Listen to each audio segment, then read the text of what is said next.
Respected speakers, guests and friends, good day and welcome.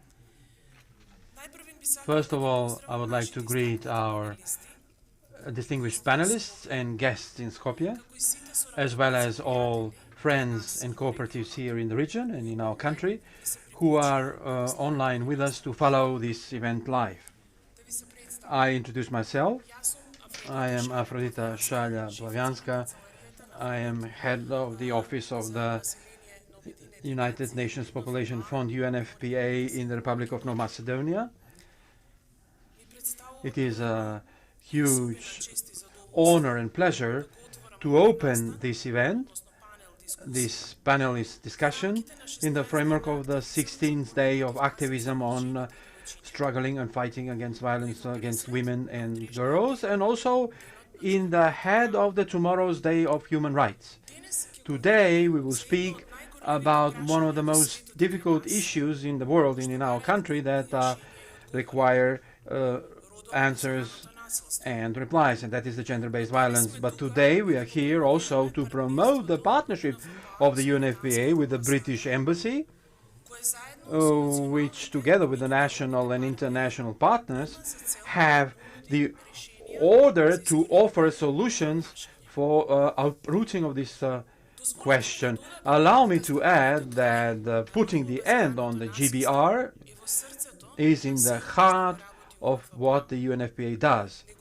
Its uprooting means achieving of full gender equality. The putting the end of the gender-based violence is one of the three global aims of the UNFPA, which UNFPA strives to achieve together with its partners until 2030. Several facts about the GBV in our country. 1 of 10 women are victims of physical violence. 30% of the women are victims of sexual harassment. 2 of 5 women are victims of psychological violence. Almost 1 in 5 women knows personally a friend, a neighbor, a relative that experienced a form of family violence. The percentage is similar also when we speak about the countries in the neighborhood. 3 times more women in North Macedonia believe that family violence is a private matter and it should remain into the family compared with the women in the countries of the European Union. And some women believe that the small violence even is normal behavior in the family. So these circumstances require urgent solutions. The Convention of the Council of Europe for Prevention and Combating Violence against Domestic Violence, known as the Istanbul Convention, is the first legally binding treaty in Europe that criminalizes different forms of violence against women and girls. We are proud as a country that we ratified this convention on behalf of the Assembly of Republic of North Macedonia a few years ago. That is a huge step and commitment of the government to accept the principles and to accept the standards that are part of the Istanbul Convention. The convention is transposed in the new law on prevention and combating violence against women and domestic violence adopted in January this year. Particularly on today's event, we will speak about the mechanisms and the ways of how, with the application of the determined national legislation, we can improve the process of the introduction and implementation of the new law on preventing and combating violence against women and girls. These partnerships mark the 3-year project financed by the British government, which is implemented by the UNFPA in cooperation with the national institutions and the NGOs, other international partners, including the wider family of the UN countries. The aim of the project is to support the government of the Republic of North Macedonia to create and to start implementation of the integrated policies and services for gender-based violence applicable throughout the country in accordance with the principles of the Istanbul Convention. On this event, we have with us speakers, panelists who contribute or influence to the solutions of this issue and share the same values and aims. Everyone in a different way, but still towards the joint goal. It is a particular honor and pleasure to introduce to you Professor Dr. Elizaveta Georgievska, the spouse of the President of the Republic of North Macedonia, Minister of Labor and Social Policy, Dr. Jagoda Shahpaska, His Excellency Rachel Galloway, Ambassador of the United Kingdom to the Republic of North Macedonia, Rosana Dudziak, UN Resident Coordinator in the UN in the Republic of North Macedonia, as well as Stefan Hudolin, Head of Cooperation in the EU delegation of the Republic of North Macedonia. To make it short, I'll give the floor now to our respected guests and panelists and to start the discussion. I'll start with my first interlocutor, the Minister Shahpaska. Mrs. Minister, the government of North Macedonia shows active struggling in the human rights protection. It has actively cooperated with the Assembly in the adoption of the new law and now has the leading role in the implementation of the law as part of the Istanbul Convention. Which are the key elements of the law? Which are the main challenges and successes so far? And what does the multi-sectoral approach mean, including the strengthening of those who give the services? Please. Thank you to UNFPA for the organization of this event, which is also part of the 16 days of activism on fighting against violence women and GBV. This should not last for 16 years, but it should last for the whole year. I would first like to greet the respected panelists, Your Excellency, Mrs. Rachel Galloway, Mr. Stefan Hudolin, Head of the Cooperation of the Delegation in our country, respected First Lady of the country, Mrs. Elizaveta Georgievska, and also the UN Resident Coordinator in our country, Mrs. Rosana Dudziak, respected with the physical participation and through the online tool. The combating for human rights is high on the agenda, not only on the government of North Macedonia, but also on the Ministry of Labor and Social Policy, which is a creator of the policies that are addressed towards the human rights and freedoms, the combating discrimination on any kind, but also the combating of any kind of violence, including violence against women and family violence, or domestic violence. I had the privilege in the year 17 to vote for the ratification of the Istanbul Convention in the Parliament, but now as a minister, together with all institutions and the NGO sector, with the UNFPA, with the British Embassy as well, to work intensively on the implementation of tools that come out from the law on prevention and protection against violence and domestic violence in women. I am proud that this law was accepted in January with a consensus together with the opposition and the government. And this speaks that the violence against women, that Aphrodite says is not a private matter, that speaks about the fact that the violence against women has no political appreciation, has no it doesn't recognize educational level of the victims and perpetrators. It is simply the drastic violation of the human rights and freedoms. Upon the application of the law, which for the first time introduces the institute respecting of the attention from the institutions and the natural person, which is obligation to all who have indication that are witness or of the criminal offensive violence against women or domestic violence are obliged to report. If they don't do that, the victim, according to this law, has the right to start a court procedure, because this particular attention is not respected. What I want to stress upon the application of the law, we had to apply and define the sub-laws to implement the standards and procedures both for the services but also for the kind of services that come out from the law itself.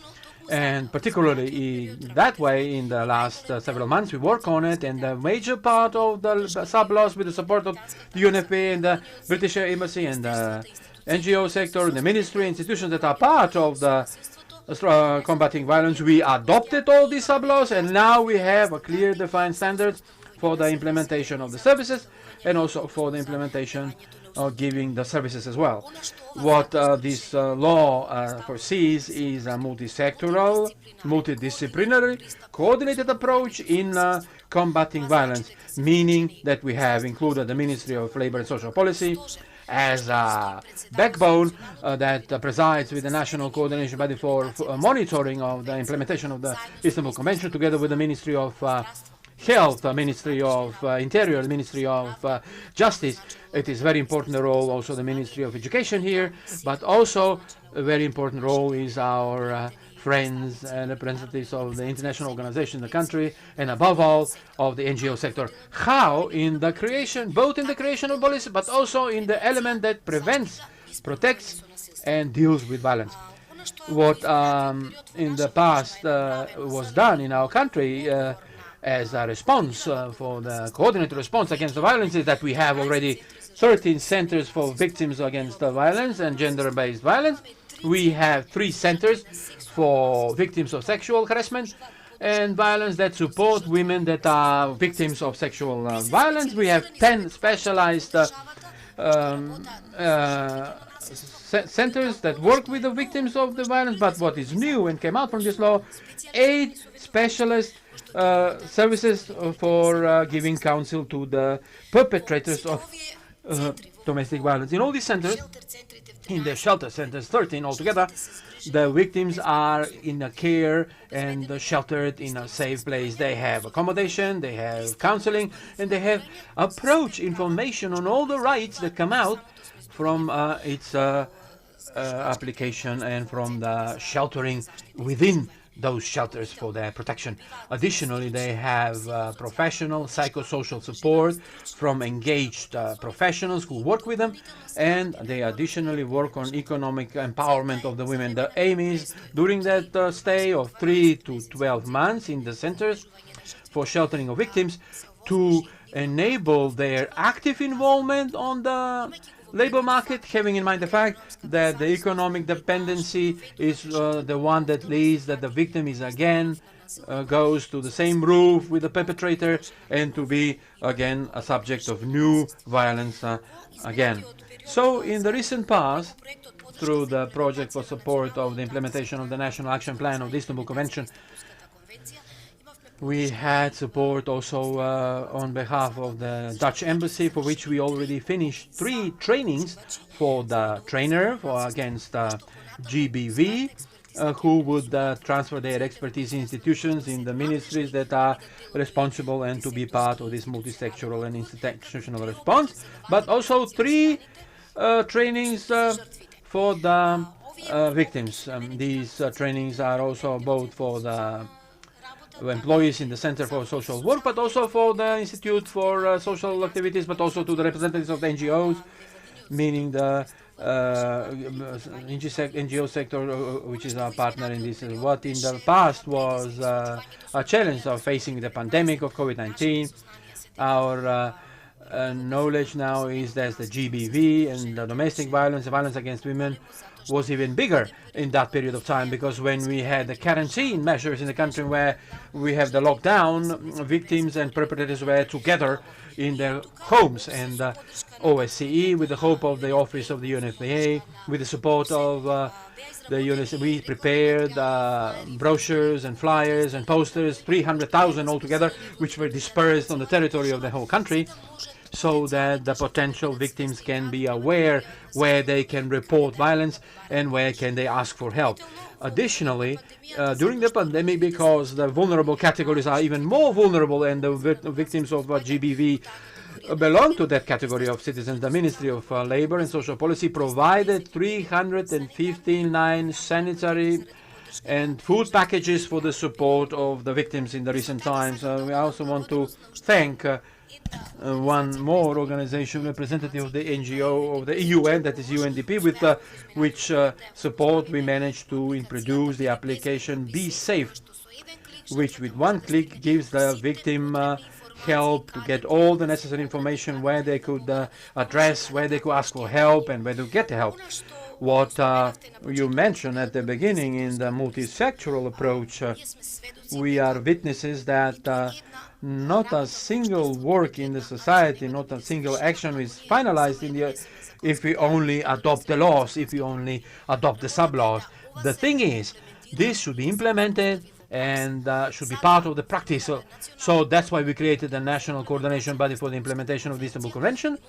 And I can now praise that we had team meetings already. We had all members, all representatives of the ministries on that meeting, in the institutions, the NGO, where we spoke about the introduction of the procedures, the standards, and how everyone individually should act into the process of combating violence, because the successful story of all parts of the chain function properly and equally, they only in that case they give the contribution fully. So starting with the raising of the public awareness through domestic campaigns to recognize the violence, which in the some of the areas, starting with the stereotypes in the family tradition, is recognized as introduced practice of acting of an irregular division of power in the family through the primary school and secondary school, to recognize the violence as a form which should be part of the coordinated activities and teamwork, above all,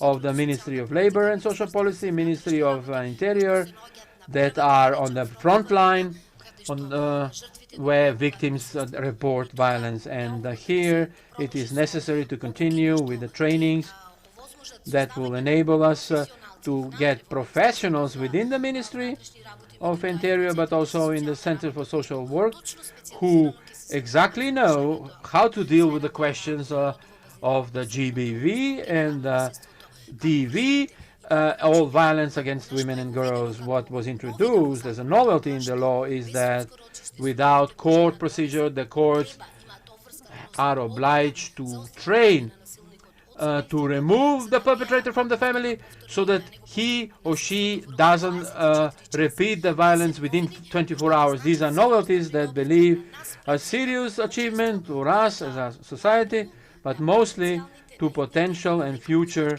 or existing victims. The Ministry of Labor has a special task to prepare a program of resocialization and reintegration of the victims in the society. Only one psychologically supported woman, a victim of, because we also very rare cases that men are also victims. Only individually strong victim can leave the work and of the home and can win and can enjoy the basic human rights and freedoms according to the international standards, with the support of us as institutions of the country.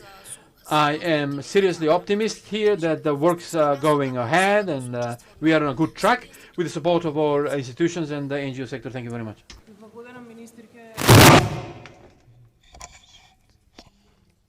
Thank you, Minister. Cable burst. Thank you, Minister, Mr. Szczepanska.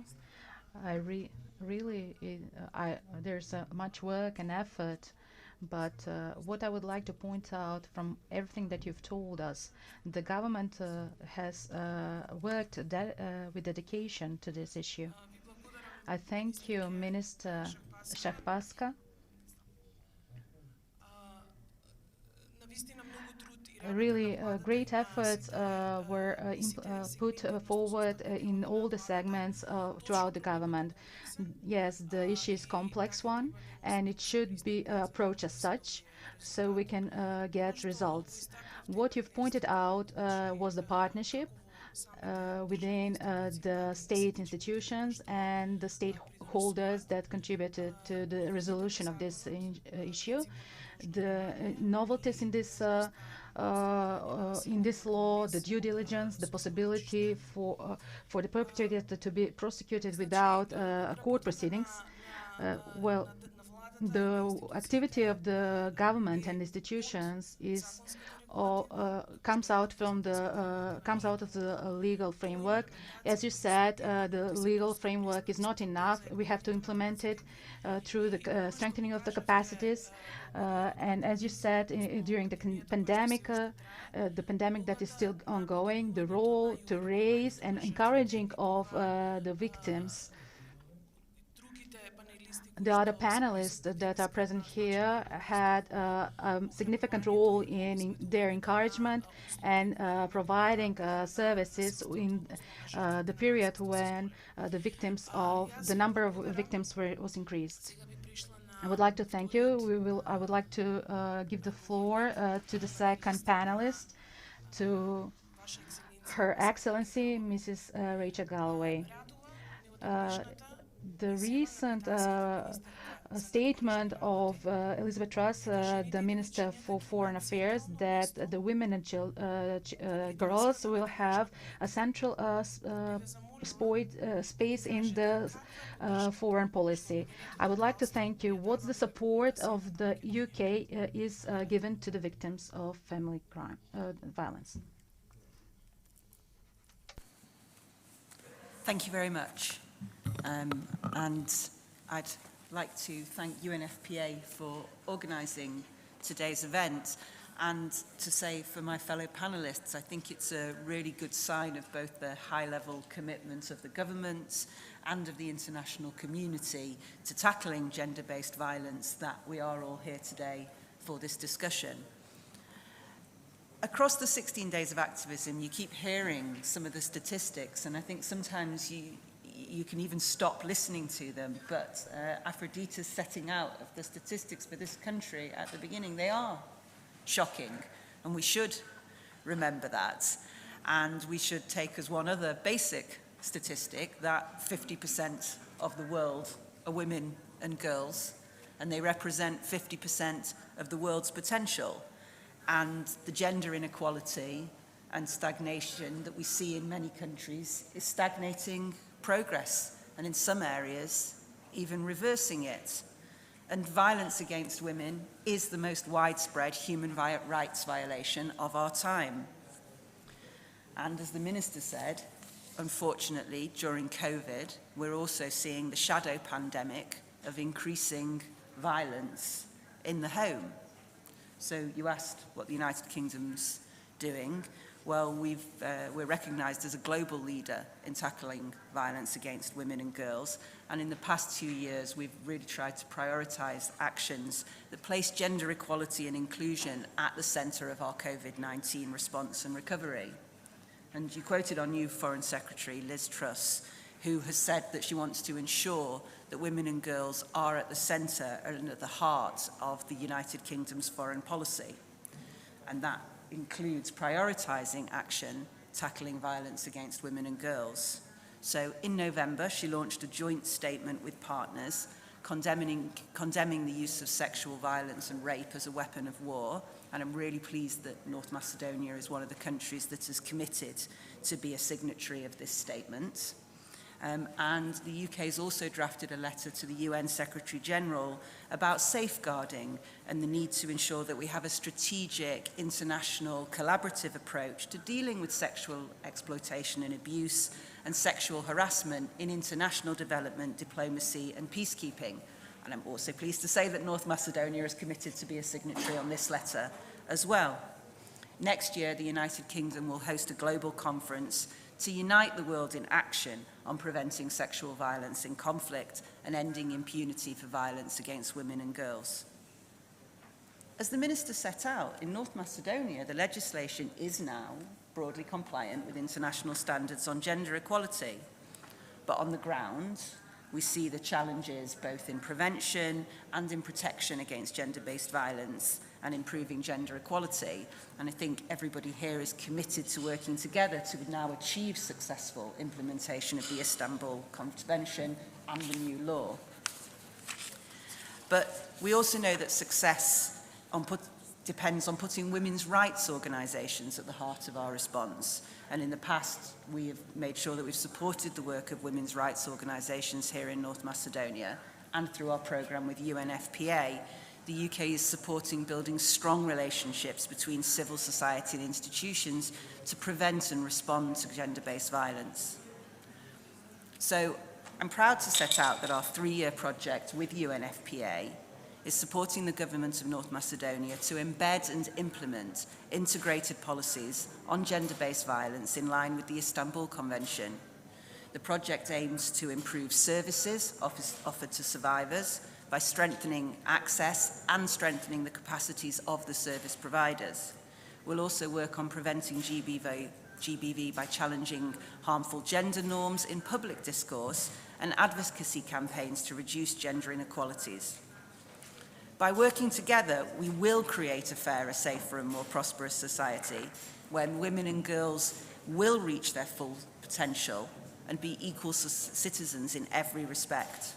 Together we can and will make a difference to the lives of all women and girls in this country. Thank you. Thank you, Ambassador. Microphone.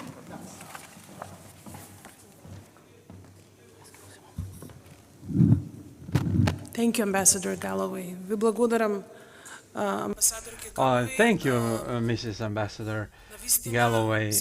Truly, the event today speaks about the achievements and the commitment of our country and the international community into putting the end to this difficult issue in a global aspect. And as you said, the figures are shocking, and we should really have an incentive even more to put all the efforts together and to put the end of this problem. In particular, as you stress, the question also stagnates the progress in the country in a global aspect as well. And what's more important, violence is one of the most spread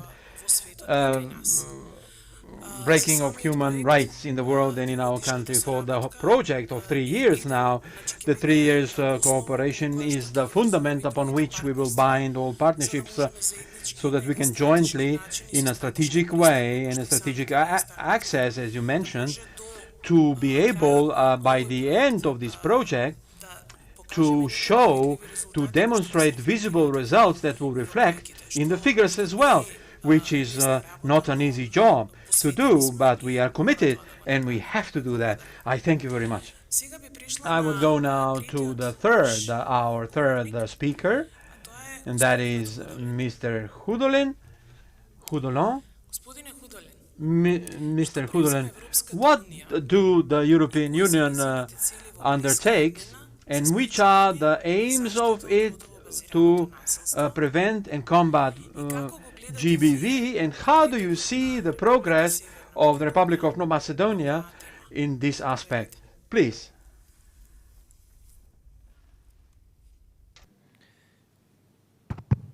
Thank you very much for your question, which I hope I will be addressing throughout my points. But first of all, let me thank for being here and thank also my fellow panelists here on the stage. It is truly a great privilege to be here today, and I thank a lot the UN family and also our British friends who have supported this project while we are here today. And when receiving this invitation, and currently these days there are many, many invitations coming in, I have not taken this lightly. I have reflected intensively on the topic, on the subject. Also because my wife and we have 3 daughters and 1 son. If I continue, and according to the statistics that we've heard, to the striking statistic, at least one of them will be victim of violence. And that is something that is not acceptable, neither to me nor to you, and should not be for society, for stakeholders, for institutions, for anybody around this world. However, in our 21st century, gender-based violence still happens. And unfortunately, tragically and shockingly, it still undergoes largely unreported, unchallenged, and very often uncovered If we refer to pre-COVID figures and numbers, the situation in North Macedonia was and is also still very, very tragic. We have figures that every second woman is victim of any form of gender-based violence. And the pandemic has certainly only made things worse. Domestic violence has increased. The pandemic has revealed our weak spots all over the world, and that must be addressed, including strengthening shelters and facilitating access of victims to justice. We are very happy to see and that we have witnessed that North Macedonia is a member, a signatory of the Istanbul Convention above all, as first, and is committed to achieving gender equality above all, advancing women's rights and preventing all forms of gender-based violence. We congratulate on the adoption of the law that the Minister has also mentioned in January, that has achieved important progress by adopting this law on prevention and protection from violence against women. And this law introduces a systematic reintegration of victims of violence. As we all emphasize, now it needs to be translated into implementation. It needs to be filled with life. It is additionally encouraging that the municipal centers for social affairs are collaborating with the civil society organizations which offer shelters for victims of violence.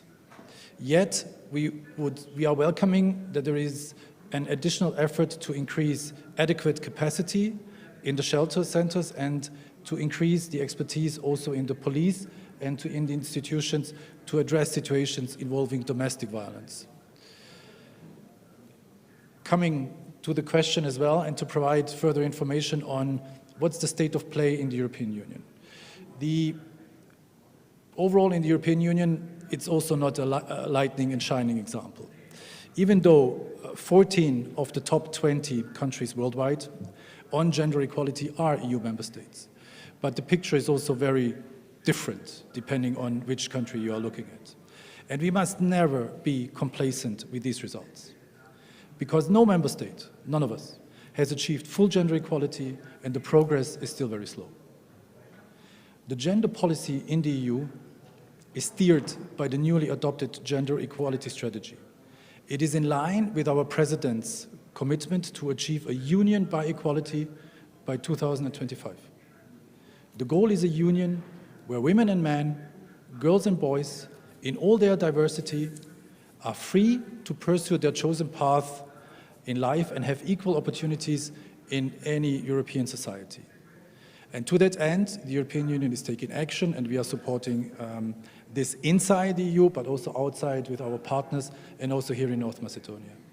We have increased our support to victims of gender-based violence through adoption of the first ever victims' rights strategy and many, many other initiatives for the prevention and combating such violence. The European Council is currently also looking into how to address the pay gaps between men and women. There are many, many aspects in where we want to, besides the concrete affirmative actions to address the consequences of gender-based violence, but we want to increase the efforts in mainstreaming this topic in order to put everybody on an equal playing field.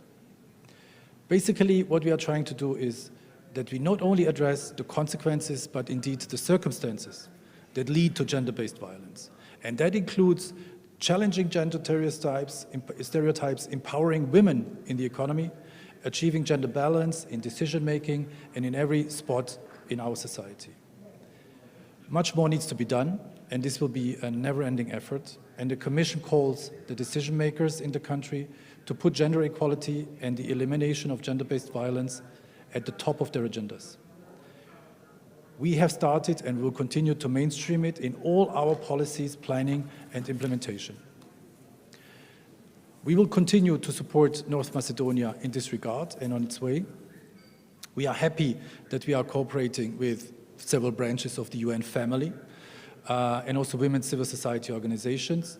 And we will, in our IPA 3 package, as we call it, our financial framework for the next 7 years, we will allocate significant funds in combating gender-based violence, but as I said, also in mainstreaming every activity that we do, wherever it may be. It needs to change our mindsets. If we have projects in industry, in transport, in environment, these at the same time will also need to work on the aspects of gender-based violence. And to illustrate this further, and maybe coming back to my example from before, if we would educate our sons, we would not need to protect our daughters, which is one of the slogans that resonates a lot with me. And we are all called upon, and it will be our responsibility that we need to do our share to achieve our common goal and to live in a world with no violence. Thank you very much for your attention. Ви благодарам, господине Худелин. Навистина, Thank you. Thank you, Mr. Hudan. Yes. вашето обраќање In your address, the fact that you mentioned when this question is comes to our relatives and to the dearest ones, and we see that this touches us all. You said you had 3 daughters, and finally your message, I have 2 sons.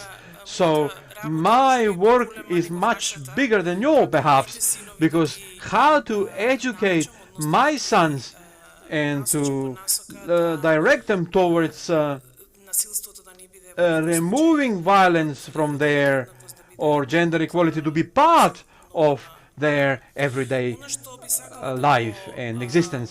What I would like to summarize from your speech is that you said many important things, but the most important one is to have the commitment of the country, of the state, but also of the EU until the 25 to achieve gender equality and implementation of policies equal to women, girls, boys, and men. And the fact is that in the large part of the developed countries, such as the EU countries, we still do not have gender equality.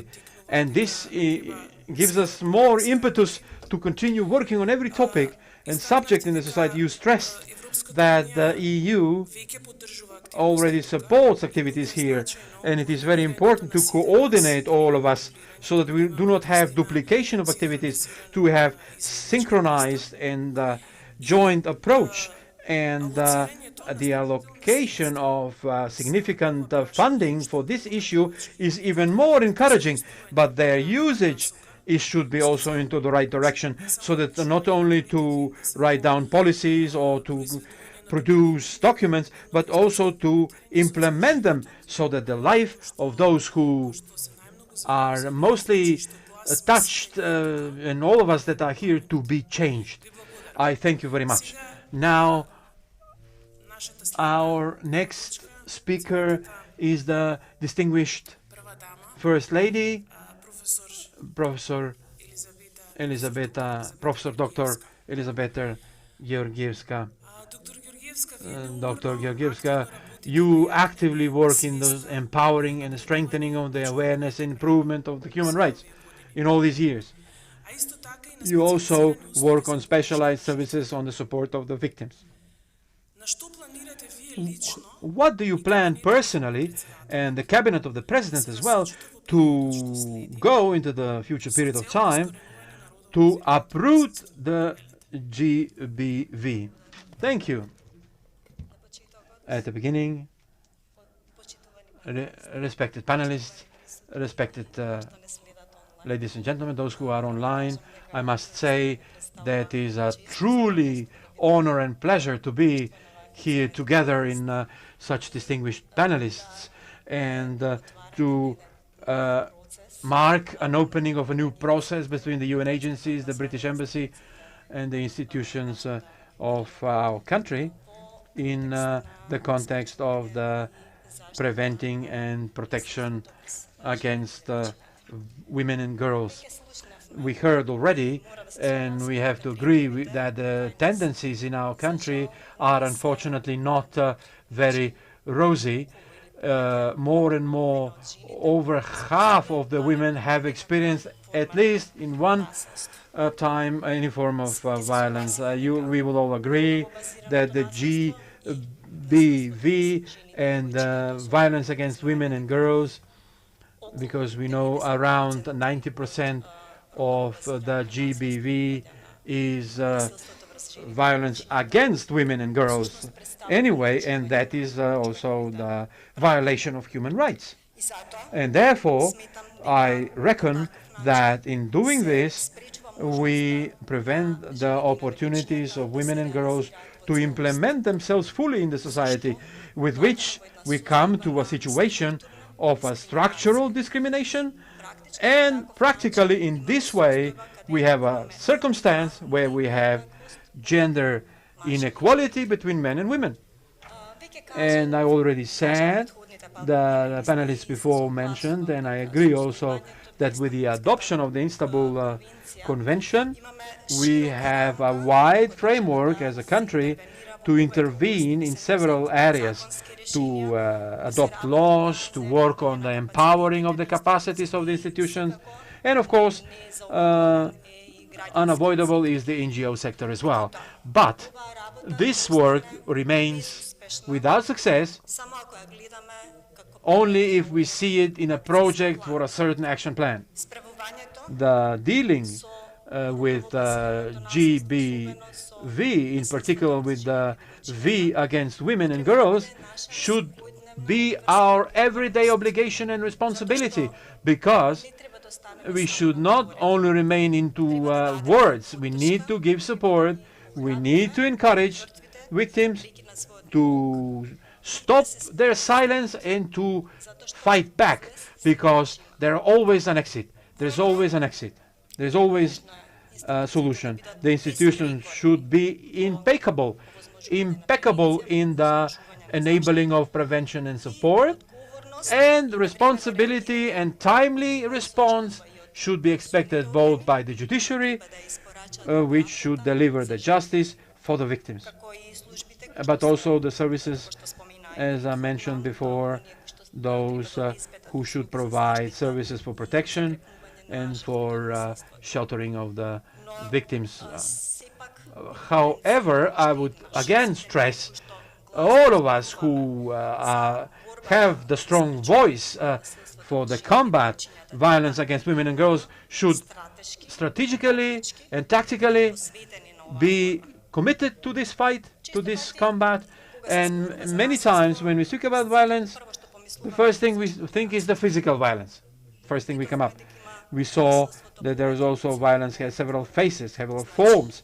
So there's a sexual, psychological, emotional, and economical also violence, because they are not seen. We don't see the scars of the victim. It doesn't mean that they are not there, that there is no violence.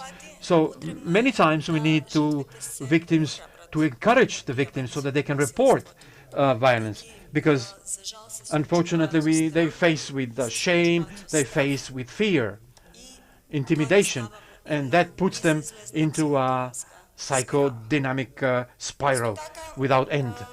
And therefore it is important for victims to have easy access to information for the services for support. If they decide to leave the home or the union they have in the family, so it is necessary to victims to know that they are not facing judgments, they are not facing stigmatism. Often they do not dare to take up steps because they are not sure whether they can receive direct support, and they don't know, and they're not sure whether they can economically survive. And in that regard, I would greet the process of the operationalization of the law on preventing and combating violence, according to which it is enabled to have functionality in the mechanisms which will strengthen the support to the violence of the victims of violence. Undoubtedly, we need interventions in several aspects, in several areas, aiming at successfully combating the violence against women and girls. We need integrated policies, multidisciplinary measures for the prevention of the violence, programs for support, and sanctioning of the perpetrators. In the recent times, all together, have been working and committed to the improvement of all the processes and I reckon that we need to continue together in this complex assignment as partners, together with the UN agencies, in particularly with the mission of the UNFPA, with the Ministry of Labor and Social Policies, with the Ministry of Interior, and the remainder of the ministries in the government, but also with the international community, particularly with the representatives of the UN, UK, the EU, but also I must mention the civil sector, and in doing so to create a system for prevention and support and protection. The more we invest today, the more future generations of girls and women will have a safe structure of support in which they can realize themselves without fear of being discriminated, of being stigmatized, and without violence, even if a situation they become victim of violence, to be encouraged that they can report that, because that's the only way to receive support, to receive services of protection, and that only can be a guarantee that the perpetrators of that violence will be punished accordingly. Thank you very much. Благодаря много. Thank you, Dr. Gorgievska. You are always with us, with all of us that work with dedication and with passionate fight against this issue. And great thanks to your efforts and work. You've pointed out and repeated as the panelists before you that the gender-based violence is definitely a violation of the human rights, and that is a great reason that we must fight against. Not only these 16 days, as the Minister Shekpaska pointed out, we have to struggle daily against this issue. We have to do this strategically and tirelessly work against this violence issue. You said that intervention should be done at many levels. What is most important, the fear should be eradicated, because this is an issue connected with the deep intimacy of the victim of family violence. Therefore, the solutions and eradication of the violence is a great challenge to all of us. We have to work with the victims themselves and to find the reasons why, causes why these violence occurs, not only with the victims, but with the family, with the community, and how to encourage everyone to report the sexual violence. As you pointed out, the most importance has how the multi-sector will respond to it. If the victim is not sure of having this protection, she will expect to be a victim of sexual violence again. I thank you once again, and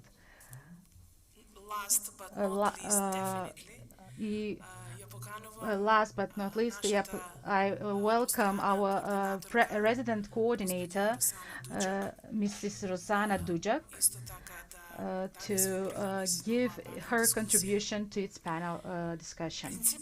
The principle of the Agenda 2030, no one to be left out, is based on protection of human rights, and in its focus puts the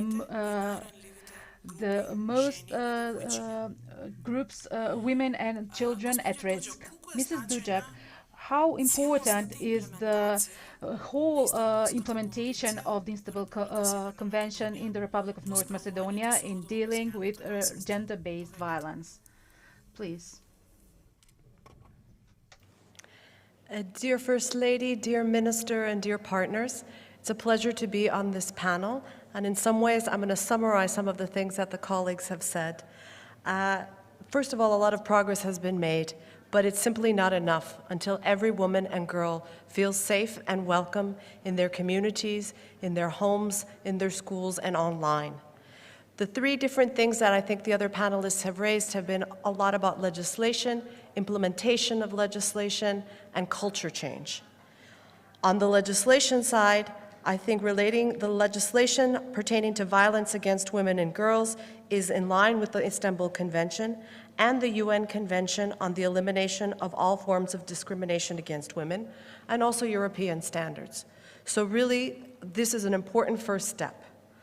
But the implementation of the legislation is the second pillar, and on this we have a lot of programs and projects to support that. But the third pillar is really about behavior, our norms, our practices, our attitudes, and our beliefs. On this, we need to focus a set of actions that will change behaviors, and we really need to instill a zero-tolerance policy towards gender-based violence in any segment of our lives. In this process, it's especially important to follow the principles of leave no one behind, as often those left behind are those most affected by violence, including gender-based violence. Creating a safe social environment in which every case will be reported and treated with proper support, not only by the institutions, but by the communities, never allowing a situation where victims of violence to be further exacerbated by stigmatization and abuse by the community. So I also can't stress enough how important the community is in ending violence against women. Those that are at the front lines of working with the communities, representatives of public institutions such as social workers and civil society representatives, are those that can make the biggest change. We have to make sure that people are involved in every segment of the fight against gender-based violence. And civil society representatives in particular should be involved in policy creation and implementation and provision of life-changing services. And most importantly, we need everyone to join in, from schools to factories to religious organizations and parents' associations. Every neighbor and every friend and every relative must do their part in making sure that victims of violence get the support they need and to avoid further stigmatization and abuse. Only then, when everyone does their role in this fight today, can we really have a future that we want for every last woman and girl. Thank you. Thank you very much. Yes, izgleda pravi problem. Leave the time, the problem here.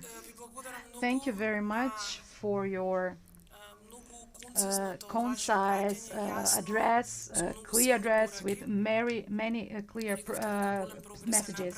Progress has been made, as you said, but not enough. As long as each woman, every woman and girl is secure in its own environment, the work is not done. You've pointed out three parts of the issue: the legal framework in the first run, which is broad, encompasses all of the principles, the international convention, the ratification in our country. Yes, we have a solid base for the implementation of these provisions, because there are many programs, support of various and international stakeholders in implementation of this framework. And the third thing that you've mentioned and could be seen in the address of all panelists, the practices, the implementation of the practices that we have to work on, the role especially of the environment, of the community, of the social workers, of the NGO sector, of those who are on the front line, who are with the victims and the perpetrators. Their role, of course, as I quote the minister, she mentions this all the time, nothing can be achieved without us and without things. Nothing for the victims without including the victims themselves. And everyone must give its contribution, and we cannot move forward if no one gives their best efforts. Our efforts would remain only on paper. Of course, zero tolerance for every kind of violence is the basic motto that has to lead us all. This, I would finish the first segment, the main segment of today's discussion. But before finishing up, I would like the esteemed panelists to ask them in a short 1-minute address to give a conclusion which we'll take with us as a message which will remain with us for further guidance. Very hard as a minister in one sentence to say it all, because we are in the center of the creation of policies. I would, based on what the previous panelists said, I would draw some conclusions. Firstly, it is necessary to have a systematic collection of data for the violence and its reporting, meaning every institution that is part of the multidisciplinary, multi-sectoral approach should have evidence, and that evidence should be also together and consolidated in the Ministry of Labor and Social Policies, because when we create policies, we need to have the true figures of violence. The services must go down to the local level, to the municipalities, meaning the first rule was what I said, the violence doesn't happen only in the big cities, in the capital, but it also happens very much also in the rural areas and in the municipalities. It is necessary to make a regionalization of the services. The Istanbul Convention says one family to 10,000 people for a shelter center for or one bed, actually. So from the 13 we have together, we cannot respond to that request. Furthermore, what is more important is in the element of raising of the awareness into introduction of the gender equality, for which also panelists spoke about. We as ministry prepared the draft and the new version of the law on gender equality, but it's very important to introduce also the resource center in which we will train the civil servants for gender equal budgeting. In the creation of the budgets, we need to put the gender component inside if we want to have gender equality altogether in the access of rights and resources, equal salaries for equal jobs. In the general, the gender equality is a challenge with which even the most developed country struggle. As the representative of the EU delegation stressed, what is also important, the right for choice. We have the colleague Tofovsky, it's our joint fight and battle when we change the law on the stopping of the pregnancy. It is the right of the woman, how many children, in what period of life, with which partner, with which distance between them. The right of selection and choice is the basic, elementary human right, and I'm very happy that this law is implemented in our country, and we are leaders in this regard. And finally, I'll finish with one sentence. This is my final battle as a minister in the policy. This is a story in which I believe in the name of all women, on behalf of all women. This is a battle for myself, a story for myself, and above all, for her sons, and for the daughters of Stefan, and for my daughters as well, to live in a society where they will be respected because they are human beings, and not above all because they are women and wear a skirt, depending on the length of the skirt. And therefore this is a joint battle, and it is my honor that we are all committed and work passionately on this issue. At the end of the day, many thanks to the UNFPA and to Her Excellency the Ambassador and the British Embassy of the United Kingdom for their support in this project, which in the coming 3 years will lead to the operationalization of the services, and we approach them to those that are mostly needed. Thank you very much.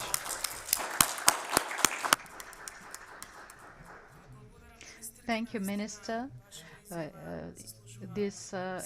Your statement deserves a round of applause. Your Excellency, your Ambassador, please. There's anything to say after that? Yes.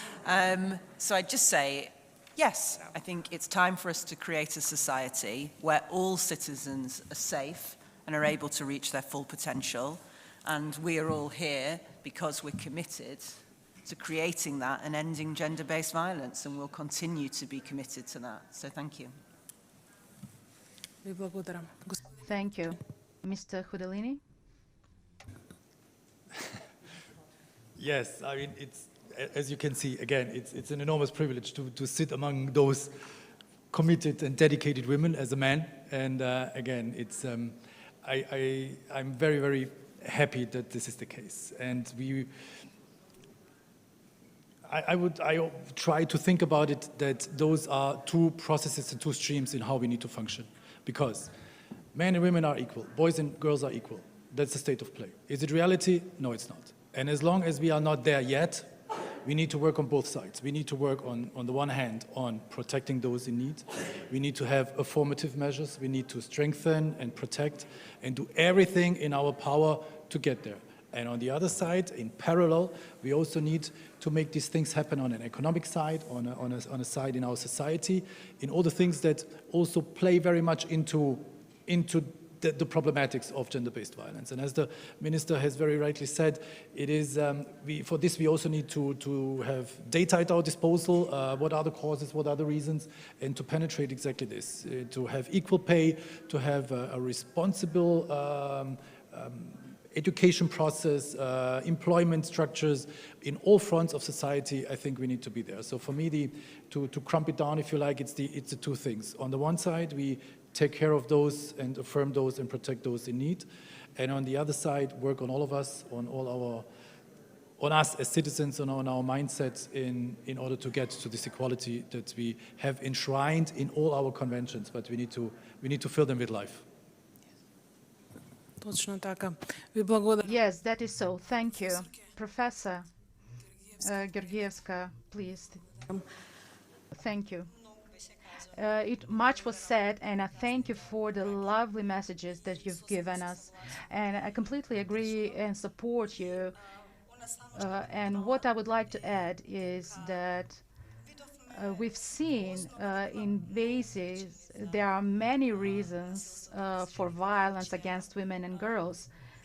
I would point out three. Distrust in institutions, what I'm most concerned about, the shame of judgment and the shame of repercussions. That are the things that we have to work on. But as Dr. Szafranska mentioned, the personal effort, our own effort, yes, that's very true, and I completely agree. We are here all because we are personally involved in this issue. But as institutions, we have a responsibility and commitment to fight again for these goals. And I believe that we have to give not only speeches, not only to speak about this, but we have to give a factual support and to help the victims of violence to stop their silence, to be louder, to oppose their perpetrators, and to get out of this vicious circle, because a way out there is always. Thank you very much. Mrs. Duja, please take the floor. Thank you, everyone. And Afrodita, thank you for making me the last concluding speaker. I will say that we're all here because we all believe we can end violence.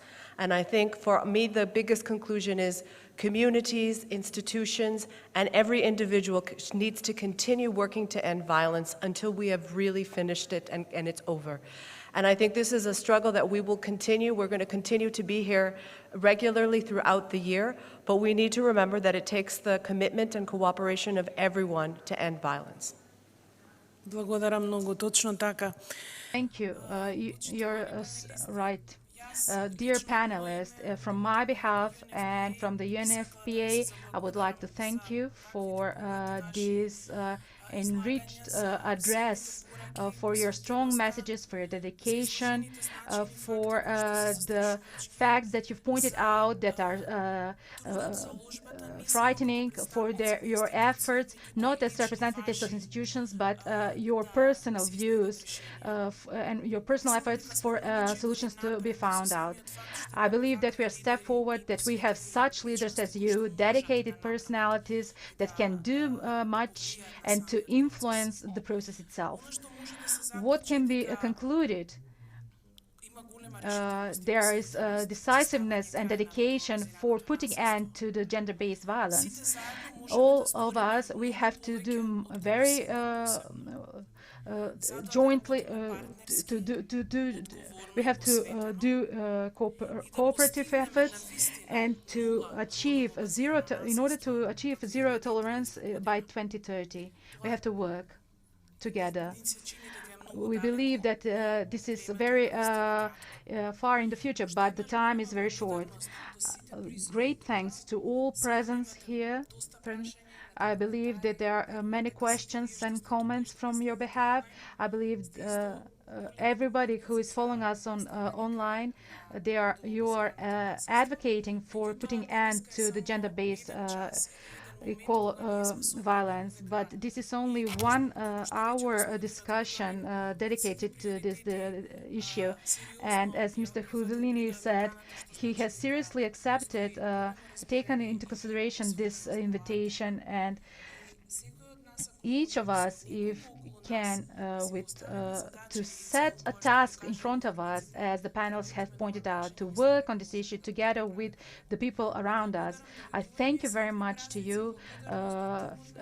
Happy holidays. Thank you for the team, for the organization of the event, to the team of the British Embassy for the partner work, to all the teams of all your offices in cooperation for this discussion to be as such useful and motivating above all. Happy holidays. Goodbye.